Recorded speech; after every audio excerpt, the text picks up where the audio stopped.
अस्सलाम वालेकुम दोस्तों, मैं हूं मुअज़्ज़म अली और एम टीवी में आप सब दोस्तों को खुशामदीद।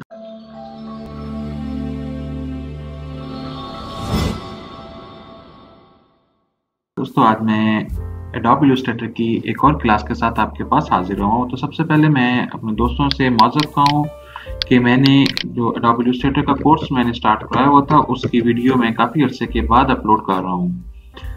तो कुछ पर्सनल वजूहात की बिना पर मैं वीडियो जो है वो अपलोड ना कर सका, तो आज मैं इसकी दोबारा एक वीडियो अपलोड कर रहा हूँ एडोब इलस्ट्रेटर की। तो उम्मीद करता हूँ आपको पसंद आएगी। इस वीडियो में जो है हम डिस्कस करेंगे कि पेन टूल के थ्रू हम कैसे ड्रा कर सकते हैं और लेयर्स क्या होती हैं। तो वक्त ज़ाया किए बगैर मैं आपको ले चलता हूँ एडोब इलस्ट्रेटर के पेज पर। तो हमने यहाँ पे एडोब इलस्ट्रेटर का आर्टबोर्ड पेज जो है वो हमने ओपन किया है। तो इसके लिए अब सबसे पहले जो है हम ये पेन टूल जो है इसको मैं आपको बताता चलूँ कि इसके जरिए हम आज ट्रेसिंग करना सीखेंगे कि हम पिक्चर पर ट्रेसिंग कैसे करते हैं। तो उसके लिए हमें सबसे पहले एक कोई लोगो चाहिए होगा। हम कोई भी लोगो जो है गूगल से हम डाउनलोड कर लेते हैं। फॉर एग्जाम्पल मैं यहाँ पे स्पोर्ट लोगो लिख देता हूँ, ठीक है। स्पोर्ट लोगो लिखकर मैं इमेजेस पर आता हूँ। इमेजेस पर आने के बाद मैं इसको स्क्रॉल डाउन करता हूँ और एक फोटो को जो है वो ढूंढता हूँ जिसको हम ट्रेस आउट करेंगे। तो जैसे कि ये देखें एक फोटो है ब्लू कलर में, हमारे पास ईगल की फोटो है। हम इसको ट्रेस करेंगे। इसको मैं सेव एज करके डेस्कटॉप पर अपने मैं सेव कर लेता हूँ, ठीक है। तो इसको फिर जो है हम बाद में अपने इलस्ट्रेटर पर हम इसको ड्रैग एंड ड्रॉप करके लेकर आते हैं। आप जैसे भी आप ड्रैग एंड ड्रॉप या आप अपने फाइल में जाएं, जहाँ पर जाकर आप ओपन में आ जाएं। ओपन में आने के बाद यहाँ पर आप डेस्कटॉप पर क्लिक करें। डेस्कटॉप पर क्लिक करने के बाद आपको जो ये जो लोगो की फोटो है ये आपको पड़ी मिल जाएगी। आप इसको क्लिक करके आप इसको ओपन कर सकते हैं। तो इसको मैं मैक्सिमाइज करता हूँ और जो हमारे पास जो फोटो थी मैं इसको फोटो को भी जो है मैक्सिमाइज कर लेता हूँ। वो पूरे ज़्यादा बड़ी हो गई है, सो इसको थोड़ा सा छोटा कर लेते हैं। और ये देखिए यहाँ जैसे कि हमारी ये बिल्कुल पेज पर हमारे पास फिक्स हो गई है। तो इसको अब हम पेन टूल की मदद से इसको ट्रेस करेंगे। तो दोस्तों जैसा कि आप देख सकते हैं हमारे पास ये जो फाइल है इसके ऊपर ये जब मैं जैसे मैं कर्सर लेकर आता हूँ ये क्रॉस का निशान बना हुआ है। अब ये क्रॉस का निशान क्यों है? तो ये निशान इसलिए कि ये फाइल जो है वो हमारे आर्टबोर्ड का जो हम काम कर रहे हैं उसका हिस्सा नहीं है, ये लिंक नहीं है। तो उसके लिए क्या है कि मैं इस पर क्लिक करता हूँ। क्लिक करने के बाद यहाँ पर आपको नजर आ रहा होगा इम्बेड लिखा हुआ है। आप यहाँ पे इसको इम्बेड कर देंगे तो अब ये हमारी जो है फाइल का हिस्सा बन चुकी हुई है। दोस्तों ये यहाँ पर हमारे पास जो है पैनल जो है हमारे स्क्रीन की राइट तरफ यहाँ पर आपको नजर आ जाएगा। ये हमारे पास लेयर है। यहाँ पे मुख्तलिफ जो है हमारे पास ऑप्शन है, जैसे कलर है, उसके बाद कलर गाइड है, उसके बाद हमारे पास स्विचेस है। इस तरह के यानी मुख्तलिफ ऑप्शन है, मैं पहले भी बता चुका हूँ। तो बवक्त ज़रूरत हम इसको ऑन कर लेते हैं। अगर आप चाहें तो आप इसको ऐसे करके आप इसको साइड पर भी कर सकते हैं, क्लिक करके उसको एक्सपेंड भी कर सकते हैं। तो ये हमारे पास लेयर की ऑप्शन है। हम यहाँ पर लेयर को ओपन करते हैं तो हमारे पास यहाँ पर लेयर का साइड बार ओपन हो गया है। तो अगर आप चाहते हैं कि ये यहाँ पर नजर आए तो इसको आप यहाँ पे ऐसे ड्रैग एंड ड्रॉप आप कर सकते हैं, ठीक है। उसके बाद अब लेयर्स क्या होती हैं? लेयर्स अब ऐसे है कि अगर हम कोई भी चीज़ जो है वो तह दर तह हम एक चीज़ के ऊपर रखते जाएं तो वो हमारी लेयर्स कहलाती हैं, ठीक है। सिंपल लफ्जों में कि कोई भी चीज़ हमने एक नीचे तह लगा दी, एक उसके ऊपर तह लगा दी और उसके ऊपर वो जितने भी सेट हम तह के लगाएंगे वो हमारी अलग-अलग लेयर्स हो जाएंगी। अब लेयर्स ज़रूरी क्यों है? लेयर्स इसलिए ज़रूरी हैं कि अगर हमने कोई हम काम करते हैं, जैसे कि फॉर एग्जांपल मेरे पास ये एक लेयर है, ठीक है। अगर मैं इसके ऊपर काम करता हूँ, इसके ऊपर मैं कोई भी चीज़ करता हूँ, तो जब बाद में मुझे ये एज इट इज़ मुझे ये लेयर चाहिए होगी तो मेरे पास ये अवेलेबल नहीं होगी। तो अब जो है कि हमने इसके ऊपर काम करना है, मैं यहाँ पर इस लेयर को जो है इसकी यानी एक कॉपी बना लूंगा। कॉपी बनाकर मैं इसको रख लूंगा तो ये जो हमारे पास जो है एक लेयर हमारे पास सेव हो जाएगी। और दूसरी लेयर जो है वो उसके ऊपर हम काम कर लेंगे, उसको हम अपने हिसाब से एडिट कर लेंगे बवक्त ज़रूरत। जब हमें दोबारा पिछली लेयर की जरूरत पड़ेगी तो हम उसको ओपन कर सकते हैं। अब जैसा कि यहाँ पर आपको एक आई नजर आ रही होगी, ये आई इसलिए है कि हम लेयर्स को विजिबल कर सकते हैं और इसको अनविजिबल कर सकते हैं। यानी कि हम लेयर को दिखा भी सकते हैं और उसको ऑफ भी कर सकते हैं। जैसे मैं इसके ऊपर क्लिक करूंगा हमारे पास लेयर गायब हो गई है, यानी अनविजिबल हो गई हुई है, ठीक है।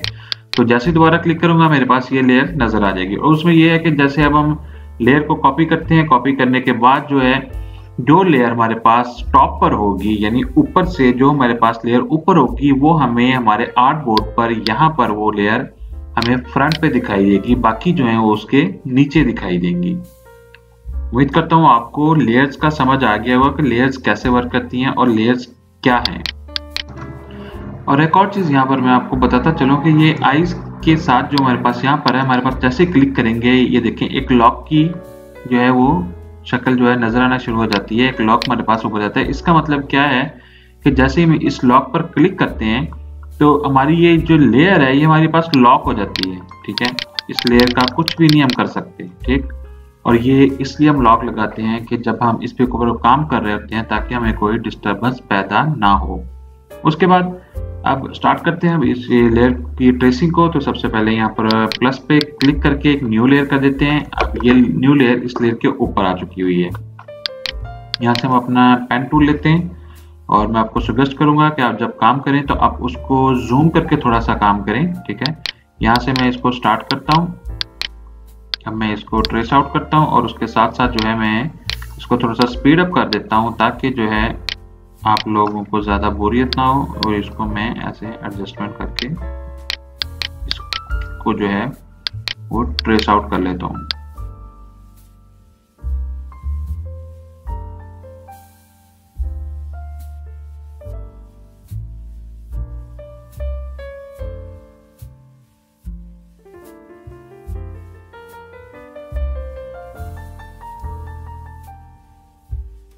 तो दोस्तों हमने ये शेप ड्रॉ कर लिए और पेन टूल की मदद से हमने इसको ट्रेस आउट पूरा कर लिया हुआ है। अब क्या करते हैं कि इसको मैं सिलेक्ट करता हूँ और इसकी जो है स्ट्रोक जो है वो मैं उसको ख़त्म कर देता हूँ।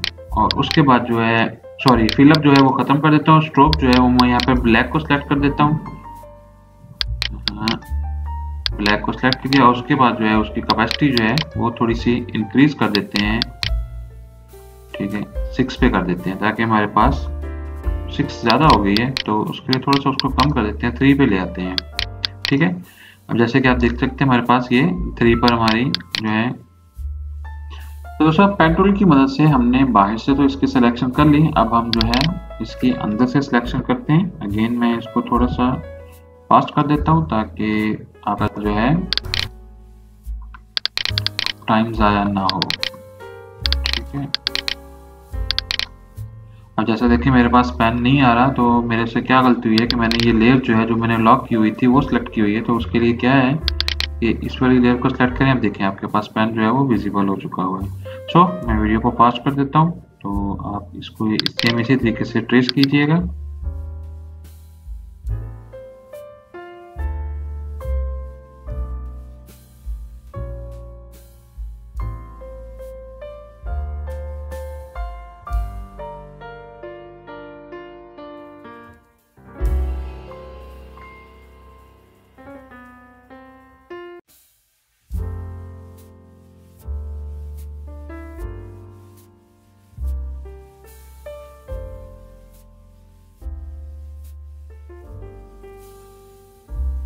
तो जैसा कि हम देख सकते हैं कि मैंने अंदर वाली जो है लेयर वो भी पेन टूल की मदद से मैंने जो अंदर वाली जो सिलेक्शन है वो भी मैंने पेन टूल की मदद से मैंने सिलेक्शन कर ली हुई है। तो इसके बाद मैंने यहाँ पर डायरेक्ट सिलेक्शन टूल लिया और लेने के बाद इन दोनों को लेयर्स को मैं सिलेक्ट करता हूँ। सिलेक्ट करने के बाद हमने इसको ज्वाइन कर लेते हैं। ज्वाइन करने के बाद ये हम जो है इसको फिलअप कर लेते हैं। फॉर एग्जांपल मैंने इस ग्रीन के साथ मैंने इसको फिलअप कर दिया। देखिए मैं इसको कंट्रोल जी करता हूँ, जो इसका कलर है हम उसी के साथ इसको फिलअप कर देते हैं। अब यह कलर का इसके थ्रू मैं जो है वो कलर को पिक करता हूँ और हमारे पास ये जो शेप है वो सेम कलर की हमारे पास फिलअप हो गई हुई है। अब हमने जो इसका सेंटर वाला हिस्सा है इसको हमने कैसे खत्म करना है, तो उसके लिए हमारे पास ये एक टूल है शेप बिल्डर के नाम से। अब शेप बिल्डर क्या करता है, शेप बिल्डर जो है वो कोई भी हमारे पास दो जो शेप्स हैं उनके दरमियान में से अगर हमने कोई एक शेप बनानी हो तो उसको शेप बिल्डर के थ्रू जो है हम उसको बना सकते हैं। फॉर एग्जांपल मैं यहाँ पर एक ड्रॉ सर्कल करता हूँ और उसके बाद जो है इसके अंदर मैं ये एक स्टार जो है उसको मैं ड्रॉ करता हूँ। ड्रॉ करने के बाद मैं इसको सेंटर में रख देता हूँ। ठीक है, हमारे पास ये दो ऑब्जेक्ट हो गए हुए हैं। ठीक, लेकिन जैसे ही मैं इसको खत्म करता हूँ तो हमारे पास सेंटर में ये स्टार जो है वो नजर नहीं आ रहा। जैसे कि हमारे पास यहाँ पर भी सेंटर में जो हमारे पास खाली एरिया जो हमें चाहिए वो हमें नजर नहीं आ रहा। तो क्या करेंगे, शेप बिल्डर के थ्रू जो है मैं इसको क्लिक करता हूँ। क्लिक करने के बाद दोनों ऑब्जेक्ट को, सॉरी, शेप बिल्डर, पहले इन दोनों ऑब्जेक्ट को हमने सेलेक्ट करना है। सॉरी, मैं पहले गलत किया। इन दोनों ऑब्जेक्ट को हमने सेलेक्ट किया। सेलेक्ट करने के बाद शेप बिल्डर पर आए।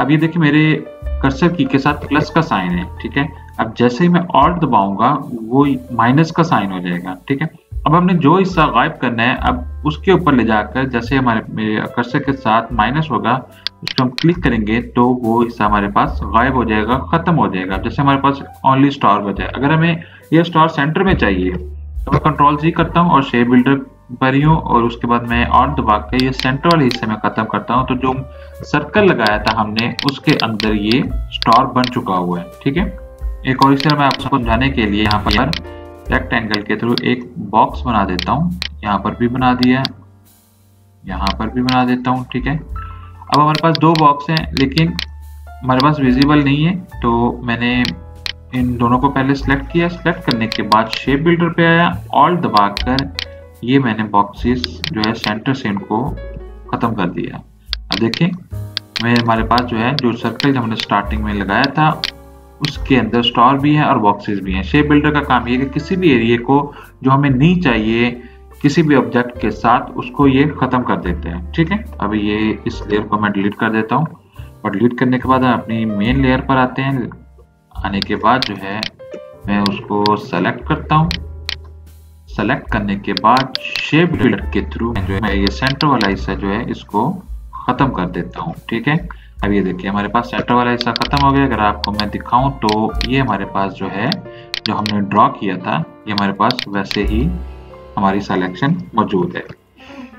चलें अब नेक्स्ट जो है नेक्स्ट उसको ड्रॉ कर देते हैं। यहाँ तक आपको समझ आ गई होगी कि हमने इनको ज्वाइन करके शेप बिल्डर के थ्रू हमने इसको खत्म किया। अब ये जो बाकी जो हमारे पास एरिया है ये ब्लैक है, उसके बाद ये ब्लू है, स्काई ब्लू है, ये व्हाइट है। हम इसको ड्रॉ करते हैं तो उसके लिए दोबारा सिलेक्शन टूल पर आए और दोबारा से इसको ड्रॉ कर देते हैं। तो दोस्तों उसके लिए क्या है कि अब हम ये जो हमने अपना ये सेक्शन जो हमने ड्रॉ किया था तो इसको हम इसकी लेयर की जो है हम एक कॉपी बना लेते हैं। हमने उस लेयर को सिलेक्ट किया। सिलेक्ट करने के बाद ये साइड पे जो 3 लाइन्स आ रही हैं इस पे आने के बाद आप यहाँ पे डुप्लीकेट लेयर पे क्लिक कर दें तो हमारे पास उस लेयर की कॉपी बन गई। ठीक है, उसके बाद हमने ये जो ब्लैक वाला अंदर हिस्सा है हमने इसको ड्रॉ करना है पेन टूल की मदद से। तो मैं पेन टूल की मदद से इसको यहाँ से ड्रॉ करना शुरू कर देता हूँ।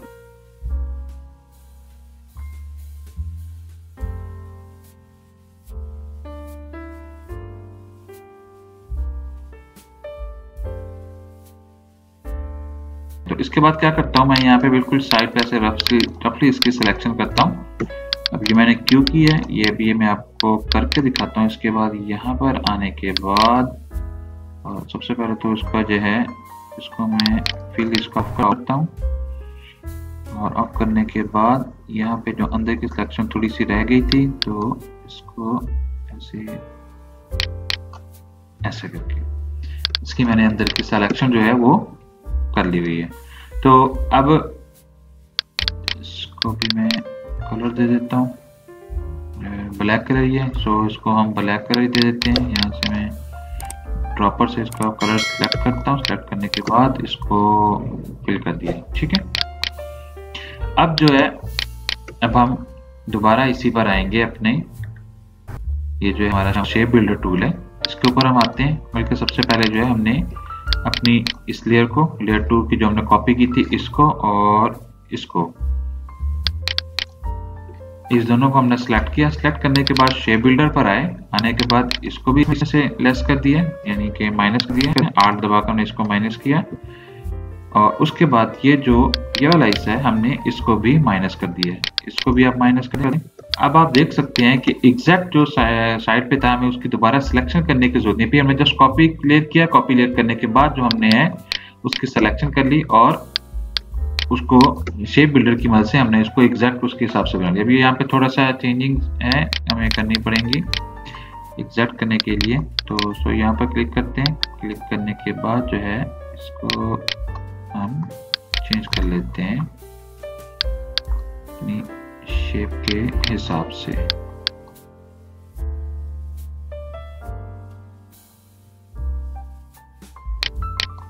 ऐसे करके ठीक हो गया। तो अब सेम इसी तरह जो है हम इसकी सिलेक्शन भी कर देते हैं।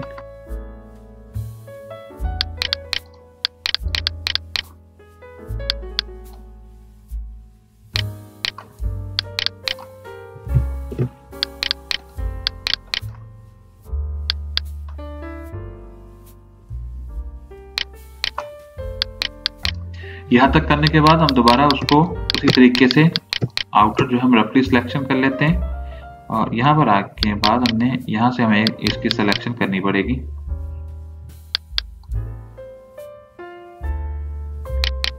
ऐसे करके ठीक है। ब्लैक के साथ आई ड्रॉपर से सेम मैं वही कलर कर लेता हूँ। करने के बाद उसके बाद मैंने अपनी कॉपी लेयर को और इस लेयर को सॉरी कैप्स लॉक दब गया था। कॉपी को इसको दोनों को सिलेक्ट किया। सिलेक्ट करने के बाद से हमने उसको माइनस करके सेम अपनी जो है सिलेक्शन हमने हासिल कर ली। उसके बाद मैं वीडियो को मैंने फास्ट कर दिया है और मैं जो है बाकी जो इसके पॉइंट्स हैं मैं सेम उसी तरीके के साथ उनको सिलेक्शन लेकर और शेप बिल्डर से मैं उनको माइनस करके जो है अपनी सिलेक्शन जो है वो मैं बना रहा हूँ। तो आप भी सेम इसी तरीके के साथ कर लीजिएगा। और अगर आपने मैनुअली सब अलग सबको करना है तो वो आपकी मर्जी है। तो मैंने वीडियो को फास्ट कर दिया हुआ ताकि मैं जल्दी जो है ये अपनी वीडियो है उसको कंप्लीट करूं, ज़्यादा लेंथी ना बनती जाए। तो आप देख रहे हैं कि मैं इसको फास्ट करके जो है मैं वो सारा जो अंदर का जो पोर्शन है मैं उसकी भी सिलेक्शन ले रहा हूं और सबको मैं एक एक जो पॉइंट है मैं उन सब की सिलेक्शन ले रहा हूं। आपको भी सबकी सिलेक्शन लेनी पड़ेगी अगर आपने यही लोगो सेलेक्ट किया हुआ है। और अगर कोई और लोगो सेलेक्ट किया तो उसकी मर्ज के जो उसकी सिलेक्शन है वो आपको सेम वैसे ही लेनी पड़ेंगी।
अभी हमारे पास ऑलमोस्ट उस टाइप का हमारे पास लोगो एक तैयार है। इसमें थोड़ी सी हमें सेटिंग करनी पड़ेगी, जैसे ये है। उसके बाद ये चीज़ें इसकी सेटिंग करनी पड़ेगी, इसकी हम सेटिंग कर लेते हैं। ये जैसे ये इसमें गैप नज़र आ रहा है, ये है यहाँ पे नज़र आ रहा है, ये चीज़ें हैं रफली सिलेक्शन हुई है। तो इसकी सेटिंग करनी पड़ेगी, इसकी सेटिंग भी कर लेते हैं और कोशिश करते हैं कि सेम उसी टाइप का हमारे पास लोगो जो है वो तैयार हो जाए।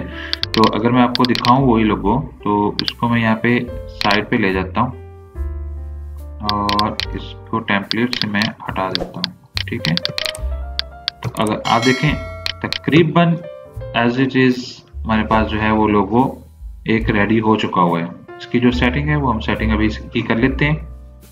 तो लेयर्स का यही फायदा होता है कि अब जैसे मैंने इसको सिलेक्ट किया, ठीक है, और अगर इसको मैं यहाँ से हाइड कर दूंगा तो ये देखें आप, ये हमारे पास जो ब्लैक लेयर है ये हमारे पास हाइड हो जाएगी। ठीक है, और जैसे यहाँ पर देख लें अब हमारे पास जो यहाँ पे ब्लैक लेयर थी वो हाइड होगी हुई है। ठीक, उसी के बाद अगर यहाँ पर हम ये वाली लेयर्स को चेक करें तो ये देखिए हमारे पास जो आइस वाली ये लेयर वो हमारे पास है। तो लेयर्स का यही फायदा होता है कि हम कोई भी लेयर्स को अगर दोबारा कॉपी करना चाहें या उसमें हम उसको पेस्ट करना चाहें और डिलीट करना चाहें तो हमें पूरा हमारा जो काम है वो हमारा डिस्टर्ब नहीं होगा। हम जो एक हमें लेयर चाहिए हम उसी को जो है डिलीट, कॉपी और पेस्ट कर सकते हैं। तो यहाँ पे देखो हमें जो रफली सिलेक्शन दी हुई थी मैं उसको एडजस्ट कर रहा हूँ, मैं स्पीड को भी मैंने तेज कर दिया हुआ है। तो सेम वही रीज़न के वीडियो ज़्यादा लेंथी ना हो। तो आप भी देखें कि हमने जो उसके एंकर पॉइंट है उसको पकड़ के आपने भी जो आपकी सिलेक्शन रफली हुई है उनको आपने एडजस्ट कर लेना है ताकि बाद में जो है को देखने में वो बुरा ना लगे। और अगर आप किसी को बना कर दे रहे हैं तो प्रिंट आउट लेते वक्त जो है वो बिल्कुल एक एग्जैक्ट चीज़ हमारे पास प्रिंट होकर आए, उसमें कोई जो है कोई कमी पेशी हमें नजर ना आए। तो ये देख लें आप, मैं भी यानी जो है वो सबकी जो एडजस्टमेंट है मैं दोबारा से वो कर रहा हूँ जहाँ जहाँ से हमने रफली सिलेक्शन की हुई थी।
तो दोस्तों अब आप देख सकते हैं कि हमारे पास सेम एज इट इज जो हमने लोगो सेलेक्ट किया था उसी के साथ हमारे पास जो है हमने एक लोगो ड्रा कर चुके हुए हैं। तो दोस्तों उम्मीद करता हूँ कि आपको समझ आई होगी और इसमें काफ़ी कुछ सीखने को मिला होगा। ठीक है, तो ये हमने रीडिज़ाइन क्यों किया है वो है क्योंकि बाज़ दफ़ा ये होता है कि जैसे अब मैं आपको जूम करके दिखाता हूँ, अगर आप देखें तो ये इसके जो है पिक्सल फटे हुए हैं। कई दफ़ा हमें जो है लोगो किसी बड़े साइज पे प्रिंट करना होता है बड़े, तो उसके लिए अगर हम इसी लोगो को प्रिंट करेंगे तो या कोई और भी लोगो है जिसके पिक्सल कम है जो इसकी यानी वो क्वालिटी लो, अगर हम उसको प्रिंट करेंगे तो वो इसकी प्रिंट सही नहीं आएगा। तो इसके लिए हम इसको दोबारा से रीडिज़ाइन कर सकते हैं सेम ऐसी तरीके से जो मैंने आपको और भी इसके काफ़ी सारे तरीके हैं, लेकिन मैंने आपको स्टेप बाय स्टेप इसीलिए मैंने सिखाया है ताकि बेसिक चीज़ें सारी सबको मालूम हो जो मेरे दोस्त यहाँ पे मेरे चैनल पर ये वीडियो देख रहे हैं। और भी अगर आपके दोस्त जो लोगो डिज़ाइनिंग सीखना चाहते हैं या ग्राफिक्स सीखना चाहते हैं तो उनको भी मेरा चैनल रिकमेंड करें। तो इंशाल्लाह आहिस्ता आहिस्ता जो है मैं आपको और भी काफ़ी सारी चीज़ें इसमें सिखाऊंगा। नेक्स्ट वीडियो तक के लिए इजाज़त दीजिए। अल्लाह हाफ़िज़।